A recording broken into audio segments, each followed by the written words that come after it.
Dad used to be the purchasing manager.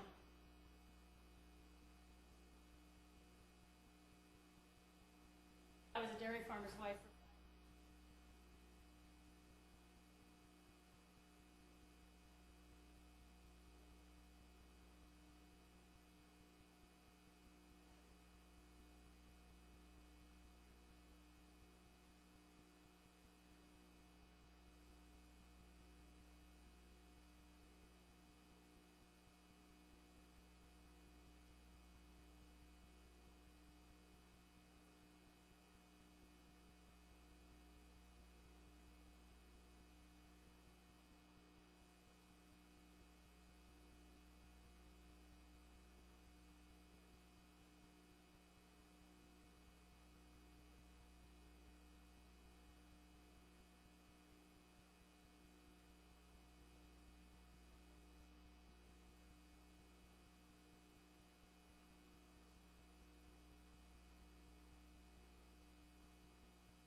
Renters.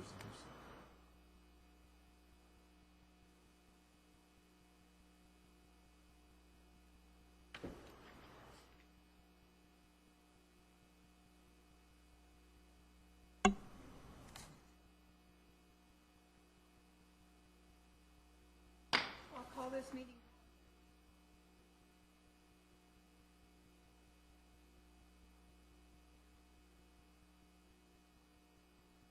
Chair Porter, Commissioner Wilson, Commissioner Huber, Commissioner Smith, Commissioner Kurth. Here. Thank you.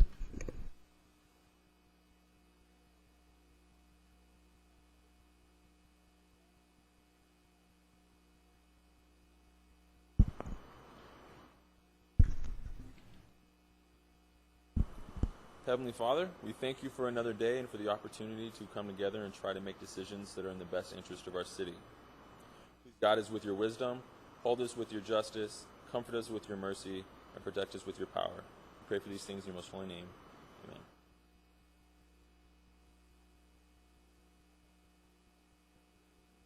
Flag of the United States, Republic for which it stands.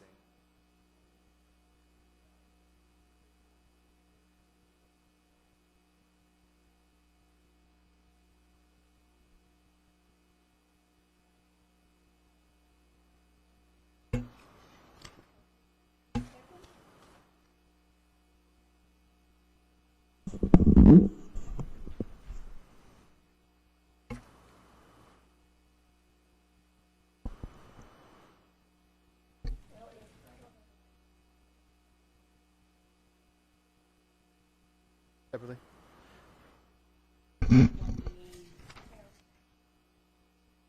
So I'll move to approve for the 22nd. I'll second.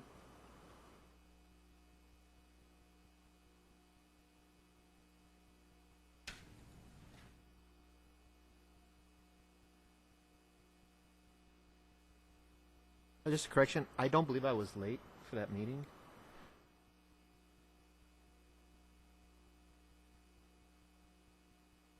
That was in March. Well, the 22nd I wasn't there. No, but on the April 29th, this got me coming in at 5:10. Yeah.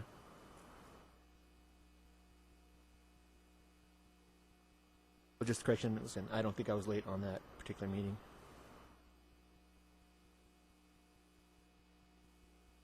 Go ahead and make a motion to approve the minutes with the correction. Second.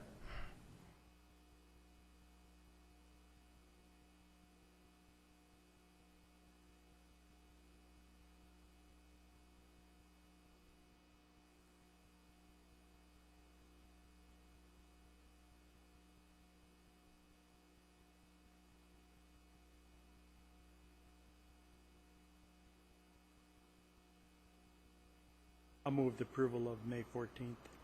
Second.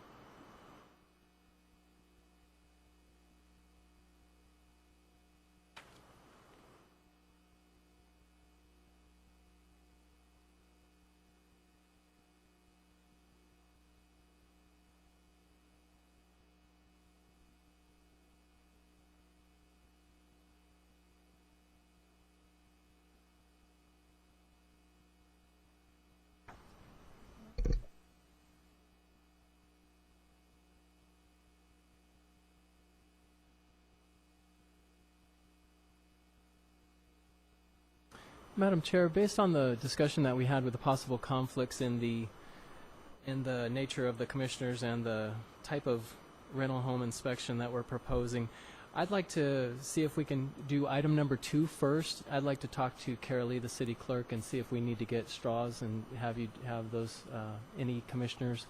How many commissioners were looking to abstain?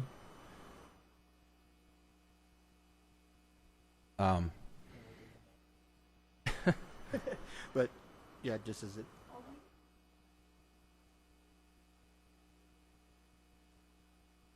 Okay.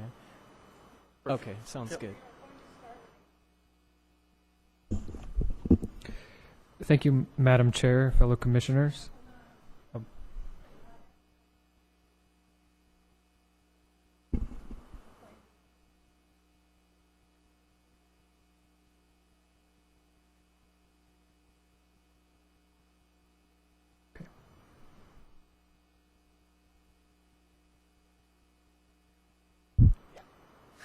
I don't want to get yelled at.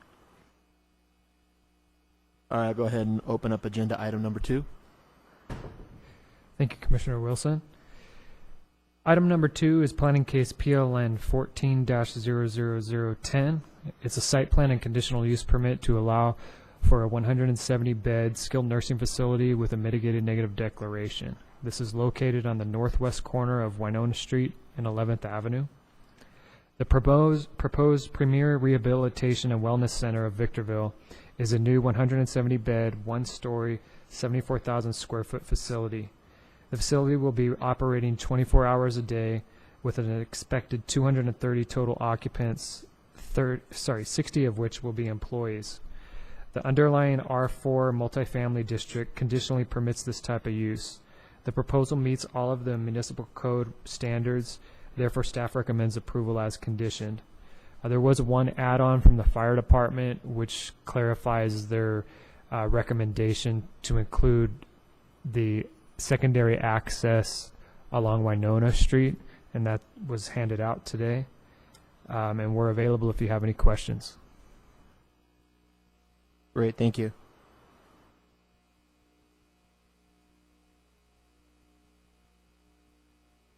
At this time, I'll go ahead and open up the public hearing. If you wish to speak to item number 2, please fill out a white card and so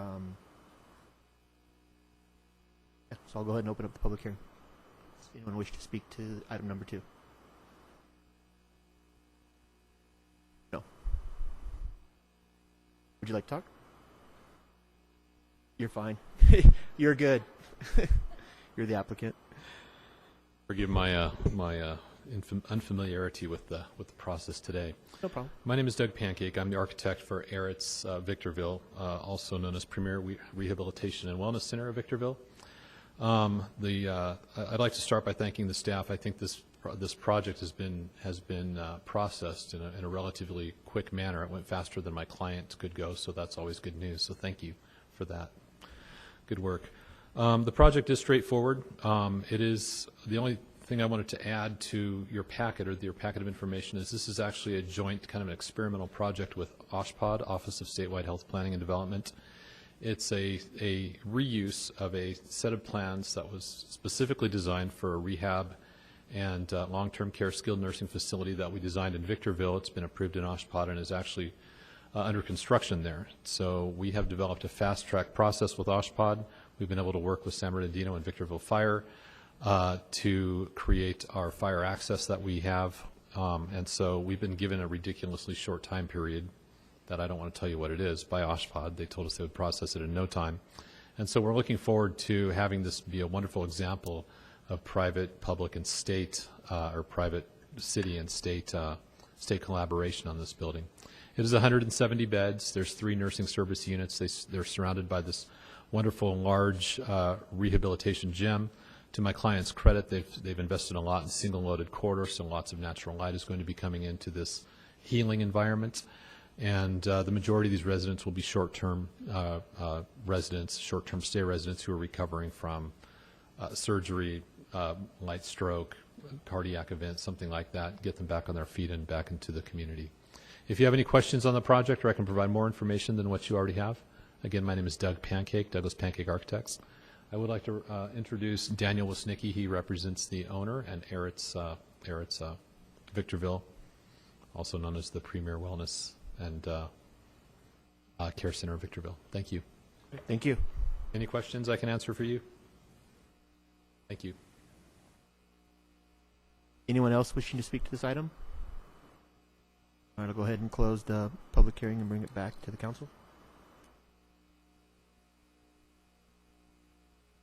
No one has anything to add. I'll go ahead and move to adopt the associated mitigated negative declaration and adopt resolution number P-14-033 approving the site plan portion of case number PLN 14-00010 and adopt resolution number P-14-034 approving the CUP portion of case number PLN 14-00010. Second.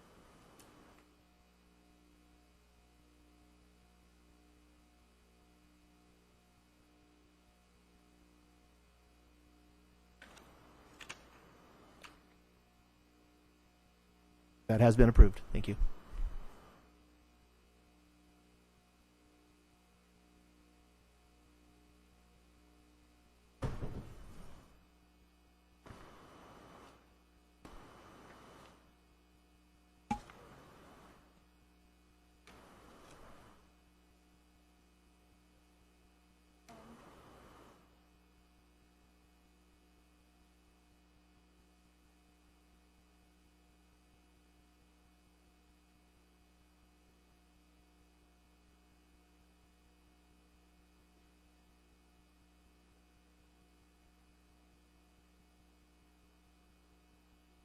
Well, that would be based again on not having a quorum of 3 members to vote on the item.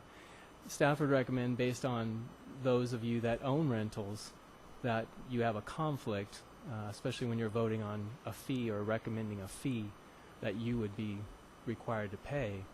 That in itself is a conflict. So between those 3 members, that is the way we do it, is just draw straws.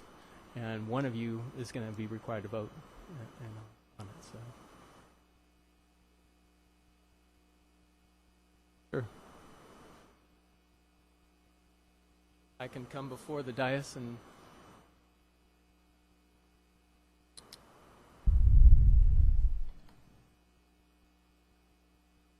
Is that what they suggested, Chris? Is just to randomly draw straws, or go with the one that has the least of a conflict? Did they make a? Okay.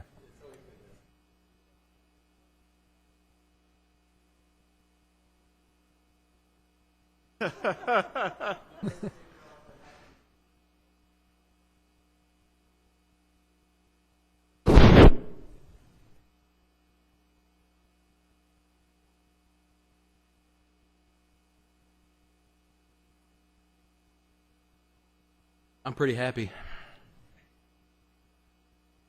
Yeah. Happy. All right. Now, will there be an issue with me just talking about my concerns relating to what we have going on? Well, can we sit in the audience? yes, you can.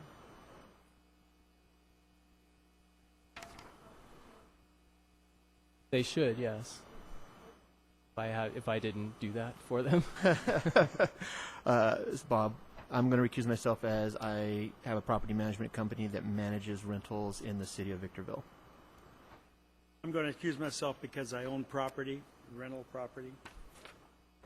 And I think, Chris, probably for the record, since we're doing this, I should probably state that I drew the happy face straw, so I will stay here and vote. However, I do own 2 single-family residences within the city of Victorville that I do have currently rented out. One of them is to a independent renter, and the other one is with family members, children of my own. Okay, so to introduce this item, this is a request by the City of Victorville, the Development Department, and it is basically the beginning of implementation of the City Council strategic planning session. Some of the goals and issues that they brought up at that meeting we're going to attempt to address. As we mentioned, part of this request is to get our proactive residential enforcement program going. And in order to do that, we are proposing some code changes that will clarify what, to make it easier for the code enforcement while they're looking at properties to see what the violations might be. Whether it's landscaping, the amount of plants, those are the changes that we're proposing. And then also the major one, the one that's causing the recusals, is the rental rental inspection program. And George Duran is our code enforcement official, and he's here if you have any questions for him. But we're proposing a system and then we're also asking for the Planning Commission to recommend to the council what the initial fee would be for that program. So, George, did you have anything to add, or?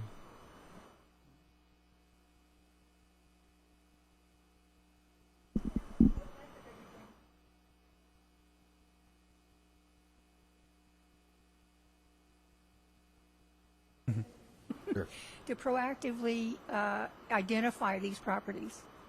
We're going to pull from 2 data sources. One is the County Assessor's Office, which is going to provide a list of properties that have a different site and mailing address. In the ordinance, there's a statement in the section in the ordinance that is a presumptive, we're assuming that they're rentals unless they're stated otherwise. So we'll identify those rentals through that method, and we'll also pull from sanitation and water records. Same method. We're looking for mailing address and site address to be different.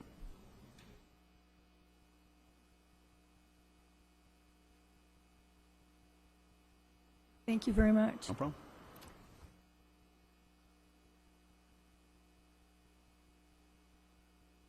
Probably will once we get going on this Okay. in a So few. I am going to declare the public hearing open, and the first speaker will be Matthew Buck.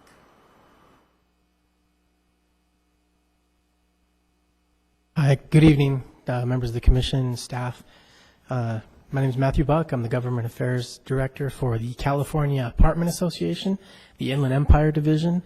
We're the largest rental housing industry or association in the industry in the Inland Empire, as well as the state. Our state association, at that level, we represent 87% of the rental housing industry, and we have about 1,000 members in the Inland Empire. That's San Bernardino County, Riverside County, and we have a few homes or a few members that represent cities in East LA County. So real quick, I want to say thank you to Chris Borchert and George Duran for kindly allowing us to come talk to them as they were putting this together and hearing our opinions and kind of offer some suggestions. And thank you for that. Also, to the California Apartment Association, our members are long-term partners with the cities that we serve and that we that work in, and we have a code of ethics that we have strived to make the cities better that they're in the community. So they do care about safer neighborhoods, cleaner neighborhoods, and the beautification, and support the city's efforts to do that because it helps our tenants, which are also your residents. So just want to make that point. Know that we are not in favor of inspection programs. However, if it moves forward, we'd like you to consider the following items to be included in the rental program inspection, or the rental inspection program. One, an education component, letting folks know when this is coming, instead of, and as versus getting a letter in the mail saying, hey, you're being inspected tomorrow, have a rollout campaign of just making it aware to all the rental properties in the city to let them know when it's starting, if there's going to be a grace period and those kinds of things about the program. We know it's been required and it's a current requirement, but letting folks know, hey, we're coming out in force and rolling this out. We'd appreciate that. Number two, a self-inspection, self-certification program for good actors. After that initial inspection, if they pass and they're doing a good job, let them certify and turn in those things. In fact, many of our members already do quarterly, semi-annual inspections on their own. They're mandated by their own agreements that they have. Also, the City of Eastvale and the City of Hemet currently do self-inspections and self-certification program, so they do have one.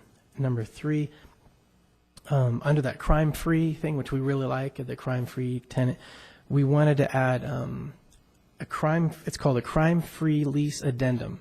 Now that's outside the regular lease agreement with the tenant. What it does is it allows the landlord to make the tenant sign this addendum to where if they do any crimes or they allow for any crimes in their dwelling, they can evict them.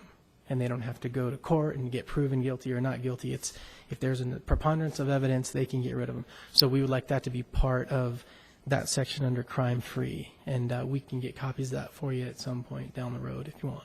Show you what that's like. So again, those three, the education component, the self-inspections, and then that crime-free lease addendum, we really appreciate the consideration as if this moves forward to be in there. I want to thank staff again, Chris Borchert and George Duran, for their help and their kindness in letting us come to the table with them. And thank you, the commissioners, membership. I'll be here to answer any questions later on if you so need to. Thank you. I actually had a question right now. On the you mentioned the self-certification, and I've heard that come up a couple times in the past. In your experience, how does that exactly work in other situations, or how have you seen that work? And forgive me, I'm still fairly new. Been here just a few months in the business, right? But from what I understand, they come out and they'd have a period where they'd go out and they certify, or they'd look at their own surroundings, and then they would submit that to the city within a certain time frame usually, and there's penalties if they don't. I would imagine, and I defer to Bob maybe, who runs the company, what you guys do, and he might be able to answer those. Yeah, you probably, I bet you have the experience. Okay. Yeah, but thanks. Wilson. Hello, honorable commissioners and staff. Bob Wilson, and I having read the proposal, and I had some questions, and maybe staff can answer them, or just food for thought for how it might be addressed before we maybe come to a final draft if changes are needed. The easy one, under the landscaping section 3 concerns, they have noted in there the elimination of gray rock and decomposed granite for front landscaping. Doing some landscaping on some of our rental units, I do believe that there is a place for both gray rock and decomposed granite in desert-type landscaping to help, especially with drought-tolerant plants, acacias, some cactus, and things like that. I think it goes, especially the decomposed granite. But also, some houses lend themselves to having gray rock based upon the coloring of the house, accents on the trim, roof colors, things like that. I'd much rather see white quartz rock go bye-bye because I think that's just horrible and ugly looking. That's one. Under the landscaping section, I think it was, I forget where it says, but it says used to twice under landscaping. So we got that there. And then also under section B, number 4, I did have a concern with the percentage of rock to tree, shrub, and ground cover for landscape on the front yard, because I think rockscapes will generally take up considerably more than 50% of a landscape, and I don't know how you come up with the shades to offset that for the coloring. All right, under number 6, my concerns. I'm assuming SFR stands for single-family rentals. Is that what we've got there? And the number was 3,941. And then is there a no number for the multifamily properties that would be affected by this? Or are they already included? I'm sorry, Bob, you lost me. What page? On the first page, I believe it says the known SFR, which I'm assuming is single-family rentals, is 3,941. Oh, gotcha. Okay. Okay. Does that take into account multifamily, or what was then the additional for the multifamily?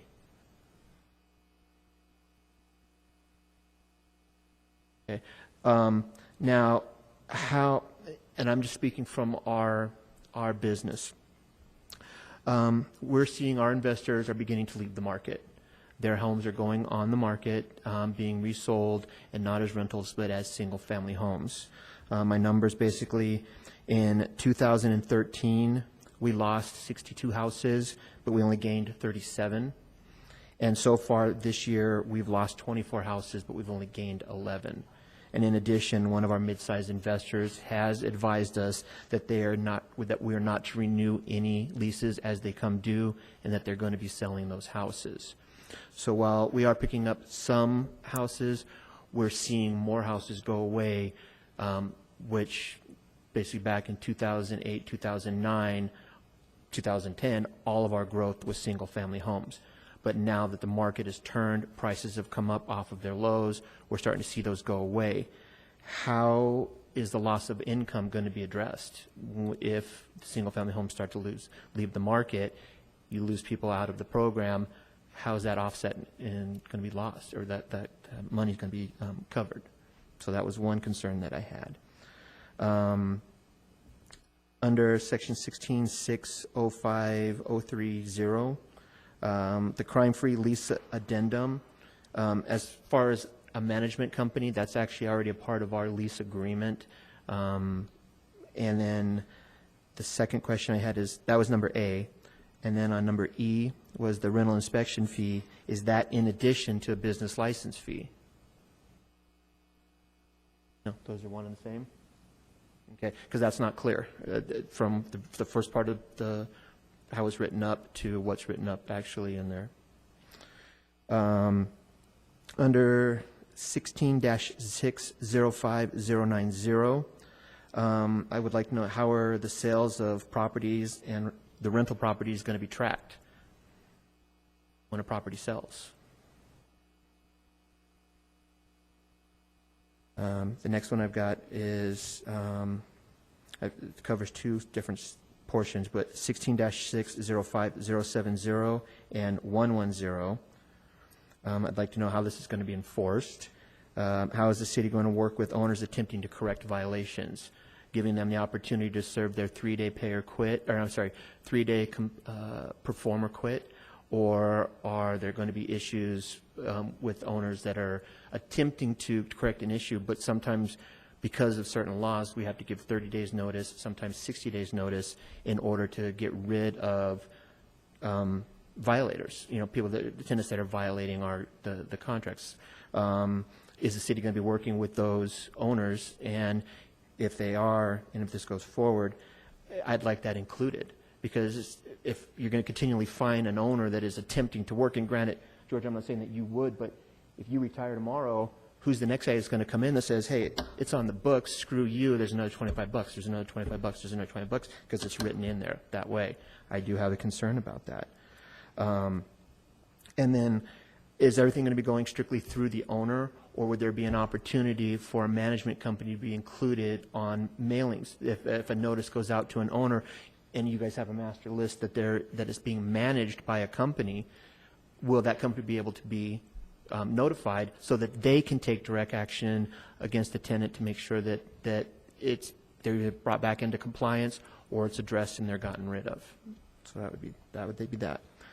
And then my last was section .080 and .110.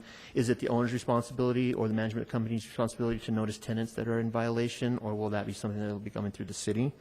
How is it going to be administered and tracked? How are management companies going to be notified? And then I can only speak from experience, but we currently do exterior inspections on approximately 550 units or properties over the 4 cities. It takes us approximately 15 days to complete all the inspections, exterior inspections, and that includes the paperwork and the photographs, because we photograph each property along with doing a write-up on it. So I just kind of wanted to give you a perspective on how intensive, just in our office of doing the 4 cities up here, and what it takes to do a good inspection. I mean, it roughly takes anywhere from 15 minutes if it's easy, up to half hour, 45 minutes at the property if you start to see issues, and then coming back, writing up the notices, writing up the violations, downloading pictures, tagging them, just so we have reference so that we can go back if we have to go through an eviction process because of their contract violations, that then we can turn around and we've got our evidence in court so that we can get rid of a bad tenant. Can I ask a quick question specifically about that? Mm-hmm. How many, you said it takes, it's roughly 500 properties over 4 cities, is that what you said? And it takes roughly 15 days to do all those things. How many people do you have doing that? We have one. You have one person doing that? One person that does that, yeah. Okay. And he does our inspections, and he also does the notice servings after the fact. So his responsibility is, it's about 550 unit or properties. So he goes, he basically drives all the properties, and then generally it's the following day. If there's any nuisance violations that he comes across, he then produces the notice, so that we don't wait till he's done at the end of the program at 15 days to then produce the paperwork. It's done the next day. He then goes and serves that paperwork, and then once he's done serving the notices from the prior day, then he hits the next batch of properties that he's walking. And within 15 days, he's not only doing the inspections, but he's also serving people notices who are in violation of Correct. whatever code that they're in violation.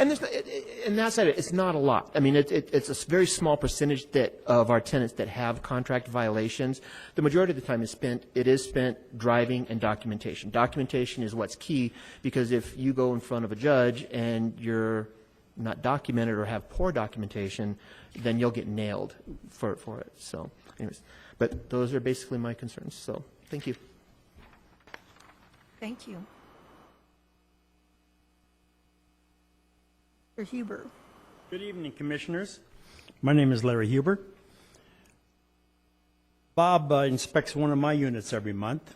I own a townhouse unit, and 75% of the townhouse is rentals. And it is immaculate. There isn't a grass out of line or nothing. So why should I be jeopardized to pay an association fee and also being charged a fee per year? And I know this is, staff didn't dream this up, city council wants something done, but why couldn't and I'll bring this up to city council, why couldn't they have volunteers go out? All you're doing is a visual look at places, like they go 4 areas and it takes 15 days. Look what volunteers could, not volunteers, but you know, a lot of places are paying retirees $10 an hour, don't pay them benefits, don't pay them. You know, we've got to do something in our country or we're going to be so out of line with wages, we can't afford it. As an individual, where do we draw the line? If it be one code enforcement this year, it might be 2 next year. I don't see where $87,000 will cover the expenses of office and the outside and gas and what have you. I'm really concerned about that, and I can understand it's easy to come to the city and say we need more money for this. I go to council meetings and hear this all the time. I'm just, as an individual, disgusted of government dictating what I have to do. And I realize you guys are in the position you're in because of the city council. I'm not, not pointing no fingers at you guys, but it's frustrating. Next, it'll be a commercial property you're going to be inspecting and charge $100 inspection. I mean, I'm just against all that. So I wish the council would take and looking at maybe paying retirees. One of my neighbors just went to work for a car dealer, driving a car for a small fee, no benefits. He works part-time. But it wouldn't cost the city that much to do that. And they're just driving by and inspecting. And, if you ding me for a duplex and next door is a house that it's dirt and you're not going to do anything to them, what am I going to feel like? So where are you going to draw the line to where you're going to make a property owner fix his unit up? If it's just junk cars and broken down fences, and how strong are you going to get? Do you have to have xeriscape everywhere or grass? Or where are you going to draw the line at? That isn't in our manual at all. Where is the fine line that you're going to start to give us? And the same thing about city. If I'm going to have to spend $3,000 on xeriscaping my duplex, am I going to get some time to do it? Making $2,000-3,000 a year on a single duplex, it's going to cost me $3,000-4,000 to rock it. Are you going to give me some time to get it done? Thank you. I have no other questions. Thank you. Is there anyone else who wishes to speak to? Do you have a card, sir?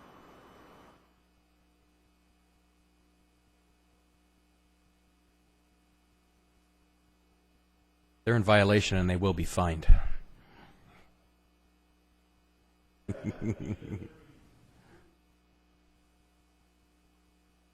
That to me violates the privilege of them coming out of there, and they're up here saying you should change this and change that and all them. I don't think they're that's not right. able to vote.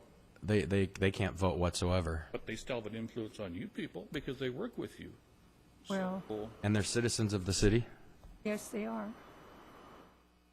And I just don't agree I don't with it. think that we really influence each other. I think that we're very independent. Go ahead. I'm Jim Lindenberg. Good evening, Commissioners, and thank you for this time to speak. I was not going to speak tonight. I was going to wait for the City Council when this came for it. But Mr. Hubbard brings up a lot of good questions that I have, too. I mean, where does this stop? You start it right now with rental properties, and I'll guarantee you the mayor's going to drive you to do houses and everything else. And I'll guarantee you code enforcement don't have enough people for this. They don't have enough people now to enforce the codes they have on record. Correct? It takes them 6 months to go through and look at all the buildings to see if they're in compliance with signs. It took them 6 months, and they had a whole fleet of people out there doing this. I'm just totally against it. I see I read your draft of all the ordinances, and I think it's a straw man. It's something to work from. I don't think it's anything to push forward to City Council. You don't have anything in there that says what happens on the first violation, what happens on the second violation. I mean, I can get 11 points on a car ticket in a year before I get my driver's license taken away. Why can't it be the same thing on a house? And you read in there further, Chris Borchert is judge and jury when it comes down to a preponderance of the evidence. If somebody gets cited for a crime, he pulls the license. Now what do I got to do as a landlord? Cost me $800 to kick them out, if I can get them out. And that can drag on for months if the people know what they're doing. Doesn't matter how smart my lawyer is. If the people know what they're doing, they can fight it, stick around for 6 months to a year. And what are you guys going to do? You going to keep fighting me as a property owner? I just don't understand it. I understand what the mayor wants, but I don't know how you're getting what he wants. To me, it's just wrong. You tell me I have to have rock in my front yard. You tell me 3 inches, but you also say I got to have 3 inches and I got to have this mesh stuff. Why? So if I really make George mad when he comes out, he can get his tape measure out. So, oh, you only got 2.5, Jim. We're going to fine you for that. Tell me to keep it weed free like you do. Don't tell me how to get to the end of what you want to see. I think that's a little bit far, very, very far. The other thing is, if I read right, there's over like 3,300 rental properties, and if you go the max that you're asking for a license fee, you're looking at what was it, $172,000 yearly income. But he wants 2 more code enforcement officers at a cost of $300,000 a year for what he's got right now on the books with all this beautification thing. You have $130K shortfall. Well, Mr. Hubbard's things too is the pay. You can't afford to pay a guy with full benefits to go out and do this. I'm of the impression, why can't you hire somebody part-time, even though it's maybe 35 hours, you can pay them $10 an hour. You can get them same 2 guys, 35 hours, for about $75,000 a year. What do? You hire a veteran. They don't need medical benefits. Not applying for the job, but I don't want it. But I just don't. This is just so full of holes that you're going to have nothing but problems. Feel sorry for that guy right there because it's going to go right on your shoulders. When it's just, it all says what it's got to look like, but there's nothing that says how it's going to be managed or implemented or anything. And there's going to be a lot of angry people when you start telling them that they got to landscape their front yard with 15-gallon pots and all this. Why 15 gallons? Can I have 3 5s? Come on. You know, I mean, am I going to be limited to 5 trees per 100 square feet or what? I mean, I think it's going a little bit too far. If you're going to make an ordinance, make an ordinance. But I mean, you have ordinances on signs right now, for instance, and George knows me, I've talked to him. You make all these ordinances, but you only enforce 3 or 4 of them because they're the ones that really matter. And I think that's the same case here. Where'd this 15-gallon plant come up from? You ever bought a 15-gallon plant? Big bucks.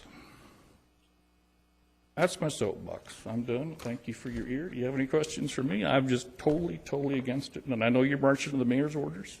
I sympathize with you, but Is your recommendation, are you against the program Yes. as a whole, or the charging the fees for it, or what? I wasn't exactly clear what I'm you were against getting the at. whole thing. To me, it's a HOA, but it's worse than an HOA. Okay, Where so HOA the, comes so around the and whole, says the whole proposal you're against. your the- grass is too long, you get cited that they're going to fine you and all this. There's nothing in here to say how much you're going to fine people. It's going to be $20, $10. Some things I couldn't, if I was a renter or a property owner renting out, some things I couldn't fix in 3 or 5 days. It might take me a month or 2 months to get it done. And all the guy coming around is going to do is say, hey, you had 5 days to get it fixed and it's not done, but I'm working on it. You know, it just creates a whole nightmare. To me, it's an HOA just on steroids. Gotcha. I just don't agree with it. And my thing to Mayor Cox, when I didn't talk to him, I sent him an email, but the one solution I would have, there is one person in the city that sees every house every month. And that's the guy that comes around and checks your water meter. Can you train him to do a quick check on the house and say, hey, it's perfect? You just take a picture, give it to George. George wants to run out, he can. It wouldn't take him but 2 extra seconds to look at a house. But if he's got to take a tape measure and measure rocks and see if they're 15-gallon plants, now we got an issue. You know, I think a good visual from the street is all you really need, and that's, I think, is what the mayor wants. And he's more concerned about the homes that have been in foreclosure that are all boarded and everything else. That's the next step. I think that's already on the books too, but there's nothing being done about that. George has enough to do, and it's just going to pile on and pile on and pile on. I'm sorry. Thank you very much. Thank you. You had some valid points there, especially the meter reader. I had brought that point up too, that I thought that that was a really easy way to spot the problems, because what we're trying to do is beautify the city and upgrade it, and you could get a lot of it done just with with that gentleman's suggestion that you indicate that we're doing a beautification of the city, and you send it out with the water bills. You know, Once he does the initial inspection, everything should be correct then. Water meter comes out every month and just looks at it. Has some sort of software thing.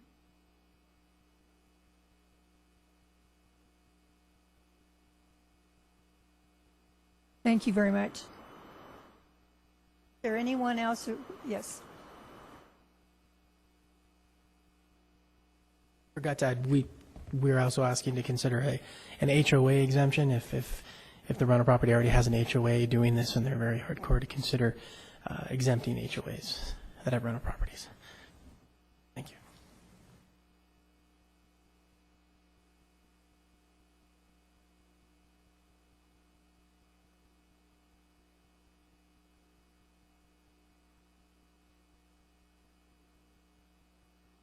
If there's no further testimony, I will declare this public hearing closed. Okay, if you'd like, we can certainly try and address some of those many points. Regarding education, yes, we absolutely do have we're going to work on a plan to notify people in a similar fashion as we did with the temporary sign enforcement. We sent out flyers ahead of time letting people know we were coming with a brochure explaining a little bit about why, what we're doing, etc. The self-certification, we did mention in the workshop a little bit when you asked about that, and that would be a goal that we would look into after a couple of years of implementing the program, possibly. But certainly open to looking at it if that's your choice now. It's just hard to grasp how that's going to work in the initial stages. The crime-free lease addendum, I'll wait for George. I'll have George come up too and help me out on some of these issues that were brought up. But moving on to the next one would be the goal of putting the fees in there isn't to hire 2 more code enforcement officers. We already have a budget for 3.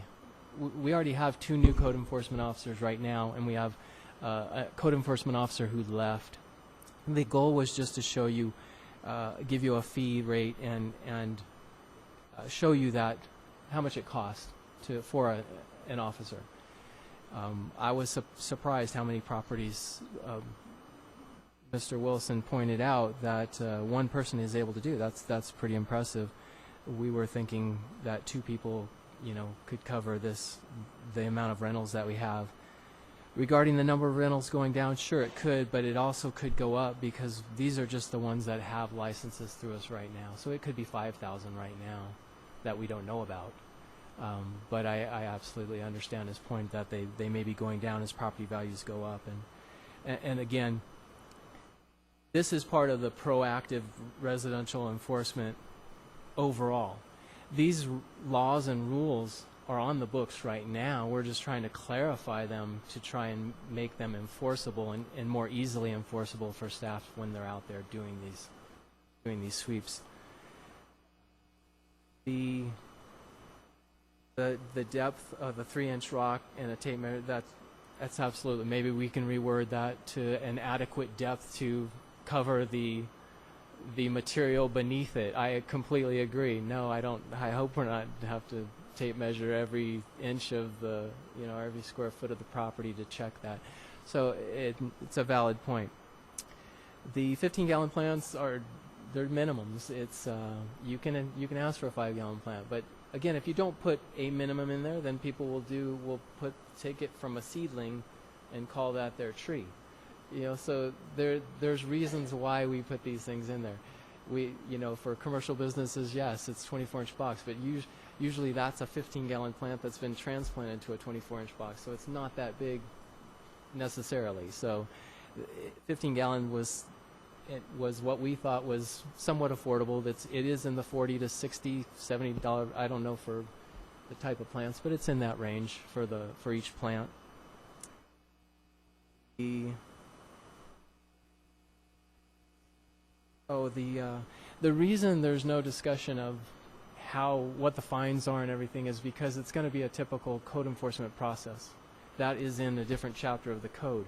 But we didn't want to put, if somebody has an issue, how we're going to take care of it, because it's covered in the other part of the development code. Which is pretty much what Mr. Lindbergh was talking about too. The development of the way you build a front yard has not changed.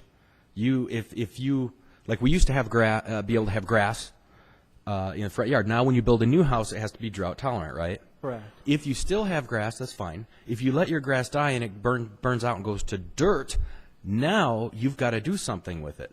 Most likely, you're going to put in some drought tolerant, and you're not going to be able to throw down 3 little chips of gravel. It's got to be a nice. Correct. You can't just put in one little half-inch twig. You need to put in a tree and then some little bit of landscaping. Otherwise, just let it be dirt. So I think a lot of that's covered already, right? Yes. Correct, and some of this, that's what I'm saying, is clarifications, because we have run into those issues before, and there was that time frame when the drought tolerance started. People had grass yards, and then the neighbors had drought tolerant, and the neighbors with drought tolerant wanted grass, and the neighbors with grass wanted to tear theirs out. You know, it created a lot of issues. So a lot of these is just clarifications to help out. I agree that if an HOA takes care of the property, but again, that's almost like self-certification. It doesn't mean that every HOA up here takes great care of their property or has perfect properties. So I think at least for the first year or two, we would need to establish that, and then we can certainly look at not requiring those fees or something. We're definitely open to that, so if that's the Commission's recommendation. But did you have any other points? I just wanted to kind of clarify a couple of things about the time extensions and so forth for corrections of any violations that we may find. As we were putting this ordinance together, this program together, we definitely saw that some cities did have that language in place, citing specifically the time frame that they would give some owners. But we also considered that those are different regions in California. Grass may grow a lot faster out there. There's different climates, I would say. And it does limit the officer's ability to give more time if need be, if it's stated in the code specifically 15 days, 30 days, as some cities did. So we actually chose not to specify the time frame. Currently what we do is give an average of about 20 days for an average issue of compliance. Maybe it's trash. If it's a landscape issue, we will definitely give a lot more time than that. We also will consider the time of the year. We're not going to expect people to ensure that their grass is green in winter. It's just not going to happen. So we knew that we needed to build some flexibility and also incorporate our current enforcement process into this process here, which is why there's not specifically a time frame, but clearly the officers, even to date, I'm sure very little complaints have probably come forward from members of the public of not enough time. I think we're pretty lenient with that. Yes, I was going to say our current process we do allow, and if we see progress or something, we do provide extensions, 30-day extensions and everything. So. But you would be able to make it a short one if it was a health and safety issue. Is that correct? Absolutely. In our current process, there's 2 types of abatement. There's general abatement, which allows us to give some time, and summary abatement, which we deem to be health hazards or issues of imminent danger. Yeah, when I did my tour of the city, there was one area where there were half acres, and there was one property that had a flatbed truck out there with trash piled up on it. It was really a bad situation, and to me that was a health and safety thing, and that stuff was just going to blow. It was going to blow all over the city. It was just terrible. And I'm sorry that I didn't write the address down, because you would have been out there, I think. Mm-hmm. But, Yeah, I just wanted to point that out, that there's, again, we chose not specifically to specify frame compliance to give the officer the opportunity to make those judgment calls based on the type of violation and the improvements that are needed for the property. A couple of other points mentioned were having volunteers or something do the program, and I think Bob Wilson pointed out the idea of how thorough and how, how not knowledgeable, but you need to be, because if it goes to court, and we have the same thing, the same concerns that, if you don't, if something messes up or you hit them for something that isn't a violation, or, something is wrong, there's a reason you want somebody who understands the program thoroughly and understands what we're trying to do. So that would be a little bit of concern with having a volunteer do it. With regard to a water meter reader, we're hoping and we're working on right now is getting technology, changing our permitting system that we have right now and upgrading it, where we will have the ability to have smartphone applications and laptops or even iPads out in the field, where it absolutely could be a water meter reader who's out there who snaps a picture and it has a GPS coordinate or an address that shoots it to us and gives us that update. That absolutely, we would love that. We don't have that technology right now, but certainly we'd be open to doing that in the future. Yeah, where an officer doesn't have to go out and visit, if the water meter reader can do that and show us a snapshot right then, and we can put that in the file right there. There are ways to save fees, yes. And then would that guy need to pay that fee the next year? No, probably not, if we could verify that ahead of time. So we're certainly open to that. With regard to the gray rock was just gray rock is used as the base when you make concrete. So it's not the highest, it's considered the lowest standard in terms of landscape design. If you think it looks attractive and you're okay with it, then that's fine. You can recommend gray rock be in there. In some aspects it does. It looks fine, but in a lot of situations when you're trying to create a landscape design to a yard, it's not the most attractive thing. But that was the reason for putting it in there. The decomposed granite is if you don't know, it's larger rocks that are busted down into smaller, and it looks like that. In some instances it looks great. In some settings it looks great, but overall it looks like dirt, and it looks like like maybe poor quality rock sometimes. So that was our reason for. And is that similar to what's known as the gray rock? Is that a similar type No, it's concept? it can be other colors as well. Most of the time you'll see it in a tan or a beige. Is gray rock simply a rock that's a color gray, or is gray rock a type of base? It's granite. It's typically a granite. A crushed granite? Crushed, yeah. Granite in the small, it can be in small pebbles or in the larger stones as well. So George didn't have anything else? The last thing I just want to touch on, the crime-free rental property agreement.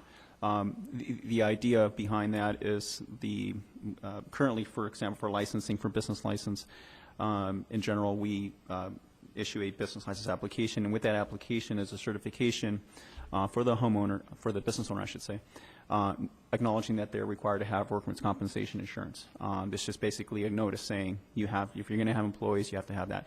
Same concept's going to apply here. They're basically going to be signing a form saying that they know their tenants are supposed to comply to the law. Basically, they're not to do illicit activities in their property. It's just a way for them to know that they need to have a crime-free property. The idea there is so that it also is, should the police department, for example, come across a situation, maybe a problematic tenants, where they have documented illicit activities, drug sales, for example, they could solicit the application and see that the owner acknowledged the crime-free acknowledgement, and can use that also as a reason to move forward with a possible revocation of their license based on the illicit activities, not necessarily based on the physical conditions of the property. George, did we not provide for notification of the management companies instead of the owner if we know if they're registered with them? Yes, we did. Okay. There's All a right. section in Good. the ordinance. I was going to ask to add that because I would agree with that. Yeah, it definitely is a section in the ordinance that empowers the owner's authorized representative to take notice, to to be notified as well of any actions that we may take.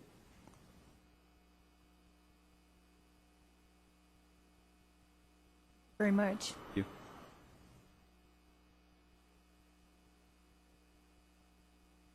If we should if we should recommend this to the city council, do we have a provision that in a year we would analyze the program to see how it's working? And I know it's a lot of work to start out, but it seems to me if we run into problems with being over-regulated, that, you know, that we need to know about that. We need to know if we get a lot of complaints and things like that. It is not written in there right now. We can certainly do that. I imagine if we were getting a lot of complaints, that would be directed of us to return to you with it. But that can certainly be a recommendation, sure. Because, You know, I think that if we see that it's really going to beautify our city, that's the main reason for doing this. Sure. And getting rid of the eyesores and sometimes when the banks foreclose and then they leave the same people who left the house looking like a ramshackled, and they rent it back to them at a lesser rate just so that they don't have to put paint on it, that we could get rid of that kind of a problem. I would kind of like to see a review in a year if we adopt this, or after the city council adopts it, or whatever they do. So, what is your pleasure? I have, a few more questions. Okay, sure.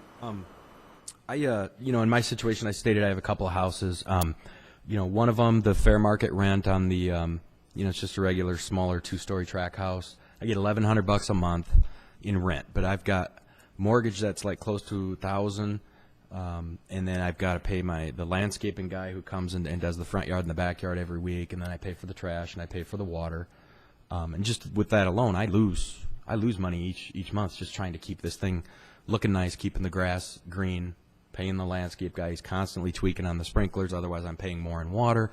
So I'm upside down on that thing, and then now we look at it to make sure that those of us that do that, we get to pay a tax for that now. I'm okay with that if it's going to be used in the right sense, because I feel like, it's a tax for landlords is what it is.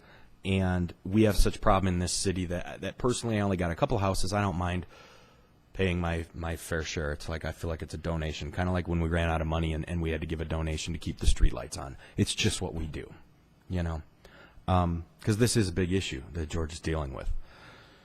But with that, when it comes down to the money, I would like to ask the question, because in the last workshops, I think it was discussed that we have to fund these code enforcement officers. We don't have any other way to do this to get a couple of guys out on the streets. But then I just kind of heard tonight that we have enough officers. Funding is okay. Well, let me your opinion. clarify. Do we need this? Do we need that 100 or 177,000? If we don't have that, what's going to happen? Let me clarify that. Originally, we thought we would need 2 officers to run this program, and we were hoping to get that. With the budget year, we're not getting that. We don't have enough money. Even if it would be tough even if we implemented this. The money's, it's going to take us a while to get through all of these properties. So how much do we have to donate to get 1 more officer? So that is what we may not see enough money for an officer for 6 months. So we're not going to go out and hire 2 officers. So the first year of this program, we're doing with everybody we have now. We're doing with the people we have now. We even have 2 planners that will assist if we have to get the program going. We're talking the entire, all 38,000 units, residential units in the city. It's a big project, but we can't hire 2 new officers this year. So, and like I said, the goal of the program isn't to hire them. Hopefully, when we get it going, and we won't need that.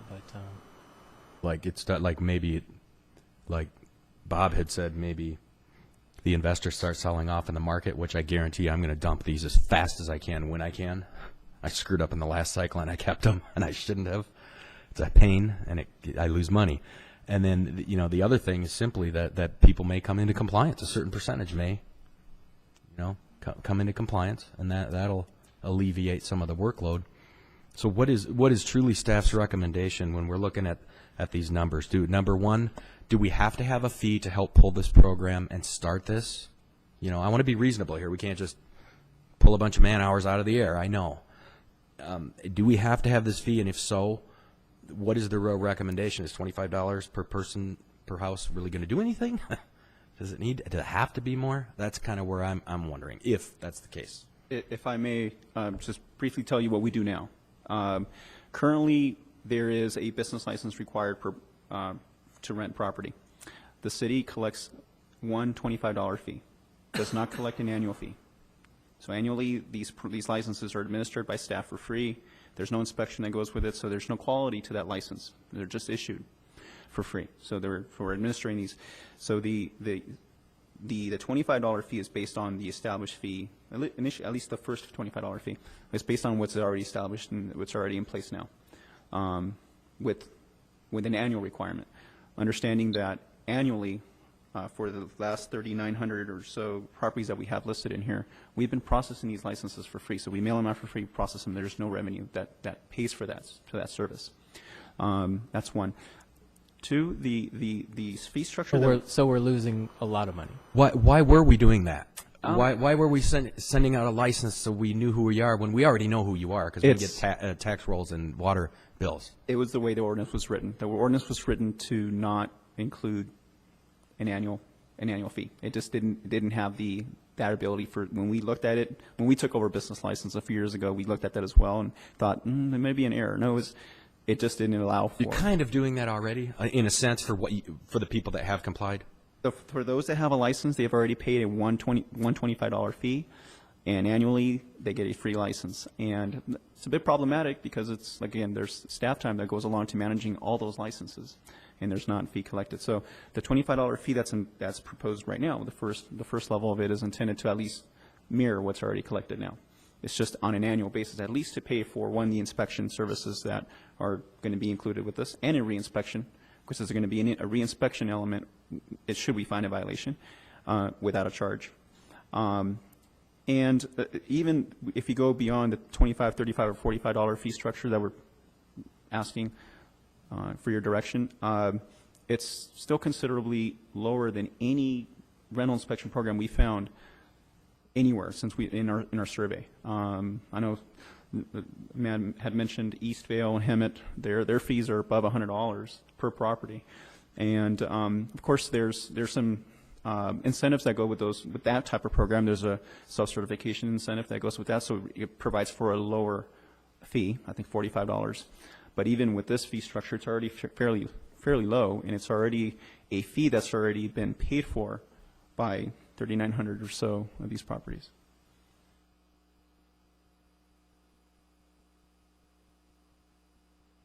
We ended up moving, assuming, and I know there'll be more discussion, but if we move forward on something like that, I'm okay with this first year, like a $25 fee to help cover some of the admin. I would like to then see more information on things that some of you guys had brought up, and you guys have brought up, regarding taking some of the issue off of code enforcement. I truly do think that there is a way that we could implement part-time consultants, not volunteers, construction contractors, retired guys. Similar, like the sheriff's department has citizens on patrol. They do some fairly, important things out there. They're not going to do the things that you guys do, George, the real code enforcement guys, where you're going to get into a property owner's face. You're not going to do disputes, but it's like home inspectors. When you sell your house, there's home inspectors that have iPads. They go out, they take pictures with it, they fill out the whole form that has been set up by the city. If there's a property that's really violently out of compliance, that's probably going to be given to one of the experts. But these other guys can go run around for George, take these pictures, fill these forms out. If it's, your fence is peeling really bad, it's ugly. Okay, we reprocess that back through. That's something I would really like to look at, because I know in our workshops with the city council, they were really struggling for ways, even saying, can code enforcement do more animal control duties, or vice versa.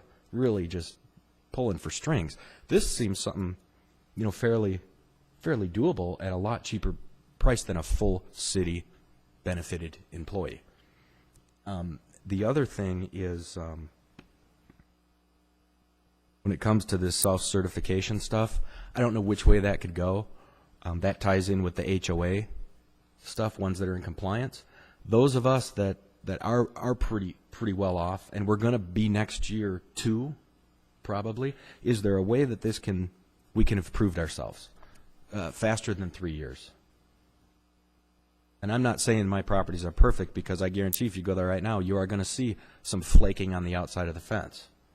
When wanting to get at that, that may be something that the guy puts on the form, and it may cause for a reinspection, because I'm constantly battling my wood fence, always stain and paint and everything is just chipping and dry rotting. So I may have reinspections myself. However, unless you can find that I'm a problem child, do we have to do this every year? Assuming I can't sell my house, or people that are good landlords can't sell their house for another couple of years.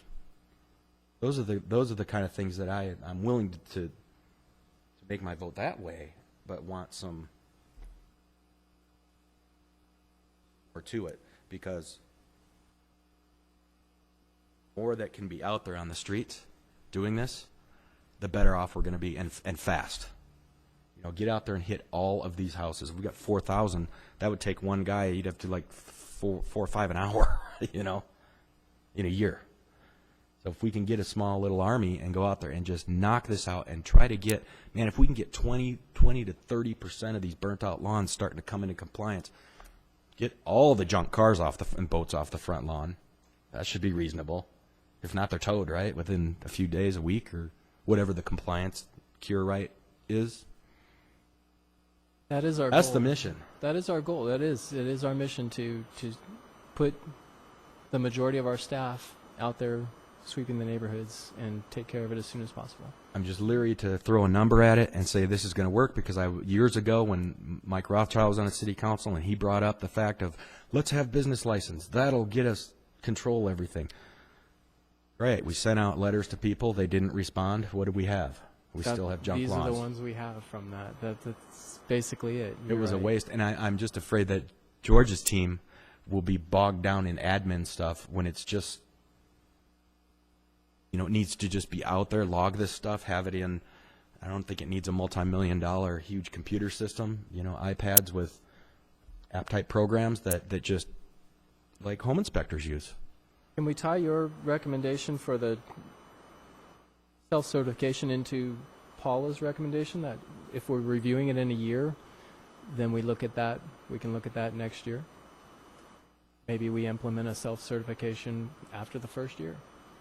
Maybe after the second round of inspections, you already know. But for yours, you would already be off of the self-certification if we went out and found paint peeling on your fence. Yeah, you're going to, and it just depends how this is. If it goes picky enough that every single property is going to have something wrong, then every single person is going to have to go get some paint, which I should have done anyways, I admit it. Go get some paint, and then come back again. Okay, does that make you a bad landlord where you're stuck paying for the next decade $25 extra a year, and they're going to go, hey, that was my can of paint right there. No, anyways. You can get into the self-certification anytime you show consistent good inspections. So, yeah, it's not a one chance and you're out. After the first year, you can look at the thing and say, okay, this guy over here had a couple of weeds. He's fine. He's not a problem child. However, if the property sells in the meantime, the city's going to catch that anyways, right, George? Where title changes, and you're going to run each year a report for where the tax rolls go. Because that house might become single-family occupied, or it may go to a different investor. Sure, actually, and actually, it's more likely that the property business owner, one of the same, will likely report that to the city, saying I've sold it, because they'll receive a bill for $25 for that property. All right, So they're going to say, I don't even have it I don't anymore. have it anymore, and we'll look at the county record and verify that's in fact true and eliminate it. Or also run a report, as we will annually, likely, from the assessor's office and water records to see annually what properties have, again, maybe because, there's obviously a lot of turnover out here, so what properties are now rentals, what properties have changed. But like I said, that would be the likelihood that the owner will likely let us know that they're no longer owners. They don't want to be billed for $25 that they no longer own. Okay. Because these things they're going to be looking at, we have to do anyways. It's already in the code. I'm not allowed to have chipping paint on my fence. I'm not allowed to have a junk car in the driveway. It's already there. This is just finding a way to be more proactive and go take care of some of this stuff. But I don't think that the purpose of this was for every little paint that's peeling. I think it's more for when you look at it and you say, oh my gosh, I don't want to live next door to that person. I hope so, Paula, but by having someone go inspect, those boxes could be on there. Paint peeling, Absolutely. trash in the side yard. Property Just maintenance. everything's going to, if you're going to look at it, you're going to look at it. And I would hate to say, don't look at it, you're going to pick everything, because we have to look at it. That's the problem right now. So I would have I would think that because I know those guys and I know how building inspectors from the building department are, I would think that they're not going to nitpick, because the mission is to just get this cleaned up. I'm hoping that they're going to be looking at those real major issues that are just like, wow, how is this eyesore, and how are these neighbors not even calling us to complain? That should be the most of it. But there will be more, and I'd like to concentrate mostly on the fronts and get those cleaned up. If there's trash in the back and stuff, well, if nobody's complained and we don't have enough man hours, go to the next house, because first we want it to look nice on the streets. Guests come to our city. This is where we live. Let's at least fake it that it looks nice. Then we can go for backyards. Then we can go for the internal part of the house if there's criminals living in there. I mean, that's down the path. That would be a luxury. It would make our city safer just to know that they get rid of tenants that are like that. But that's another thing that If it we're got tough looking enough, into. those people, and I've seen some, and there's some in my neighborhood that they would move to another city if it was tough on them. But I think first we're going for aesthetics, making the city pretty, beautifying things a little bit more. So those are my thoughts on some of those issues.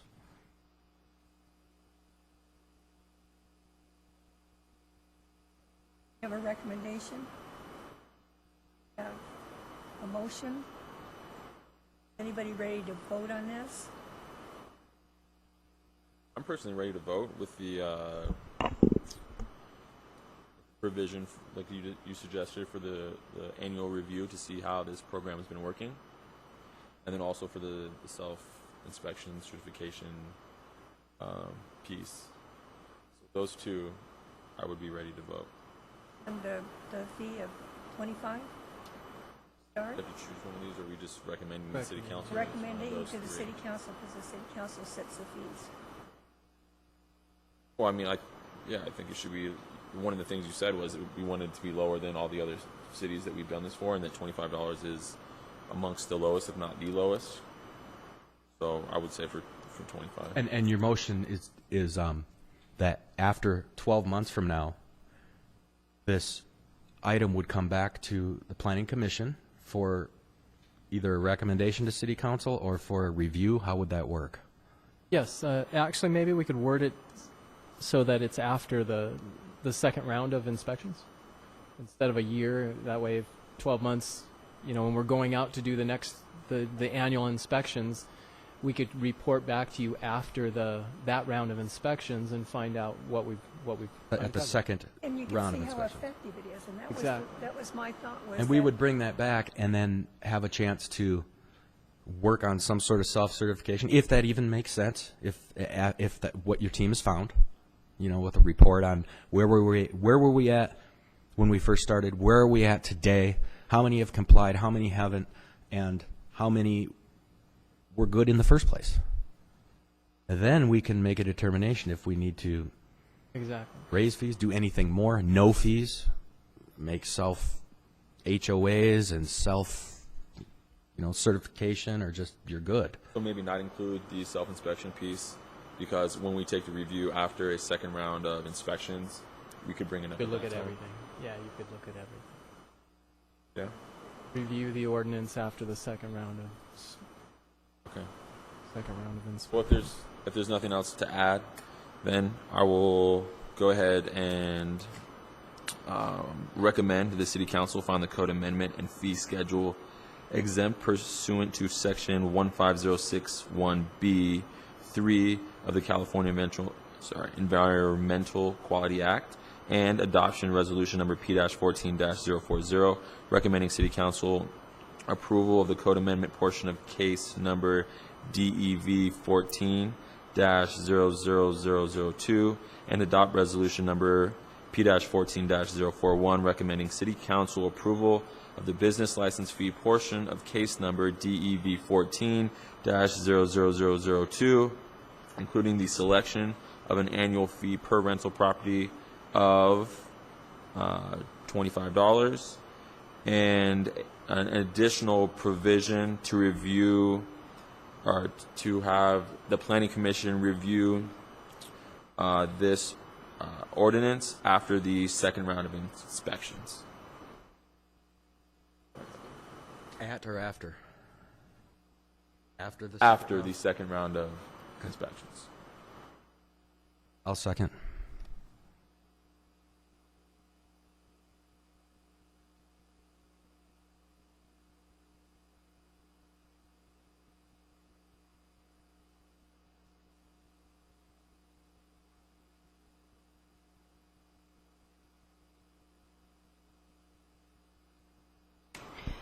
Has been approved with Larry Huber and Bob Wilson recused, or not allowed to vote. I also at this time would like to make a comment that on item number 2, heard earlier that it was a vote, unanimous vote of the commission to approve the 170 skilled nursing facility. She's reading in those into the record for the recording and for those listening on the internet or Okay. the recordings.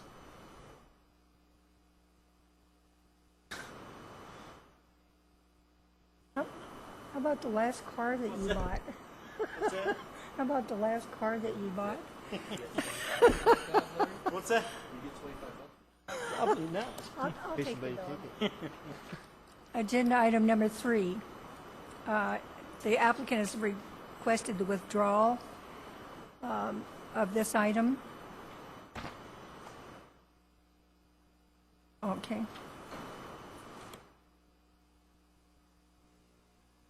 The next item is public comments on planning matters.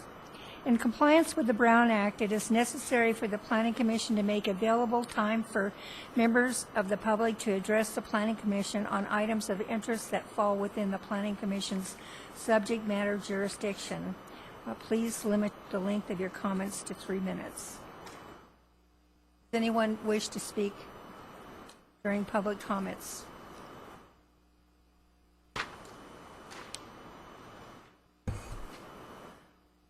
Written communications is the final draft of the Victor Elementary School District's April 2014 school facilities needs. Does anyone have any comments on that? And the final item is presentation of reports by commission members. Commissioner Smith.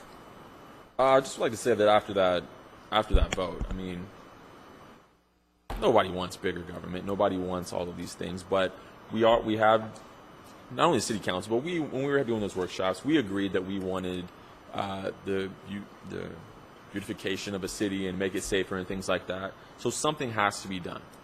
And I'm glad that we included, and I'm glad that Paula, you recommended having sort of like an annual review or after the second inspection, which would probably be roughly around a year, give or take a few months. Because if it's not working, it's lousy, then, you know, we can recommend to the city council that they get rid of it then. But I just really do think that something needs to be done, and I think that this might be a good first step in looking at that. So I just wanted to be on the record saying that I think it's a good idea in large part, but that I'm glad we have the sort of annual provision in there. Commissioner Huber. No, I'm not going to come out.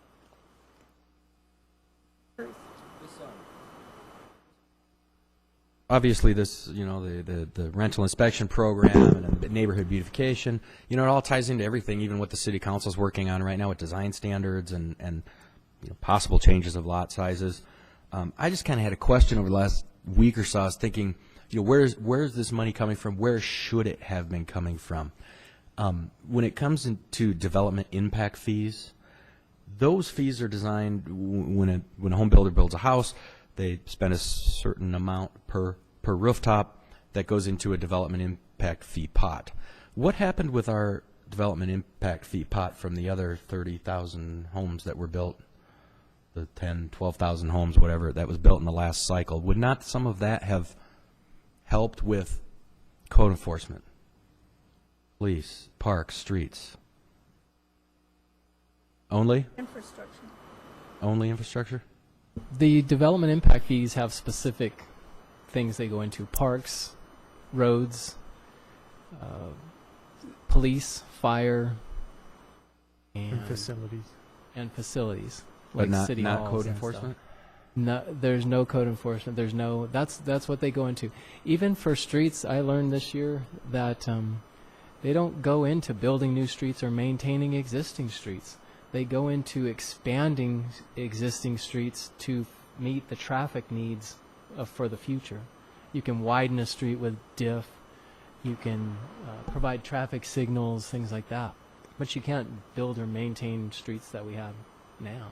So the gist of that is to mitigate what that Yes, project has yes, caused. Exactly. The additional traffic, their needs for their kids to play at a park. The community service department can buy land and build a park there with those fees. There's specific. But if citizens come to the tune of tens of thousands of people buy these thousands and thousands of homes over the last cycle, those people are inevitably a tax on our resources within our community, whether they're using parks, and parks need to be maintained, streets need to be maintained, heating up their house needs to be maintained, and sometimes forcefully by a city. Service calls for couldn't police be and part fire. of a diff fee? Even though I know we kind of ran out of money over the last number of years, but that couldn't be used from diff fees. Looking forward to this, I'm thinking about the next cycle when maybe thousands of homes will be built again, and we have diff fees, and can that go to help police those neighborhoods? I can certainly look into that and see if that. It was just a question I had, Sure. because here we are Sure. now after the fact, wondering what to do, looking at pennies, when I think a lot of cities could say, hey, we should be able to fund that.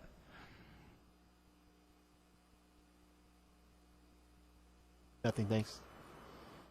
I don't have anything further. So I will adjourn this meeting.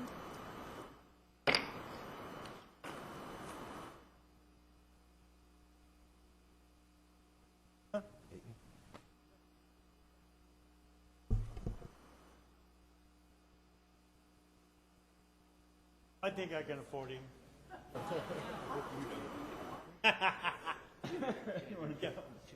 don't think it's going to affect my life.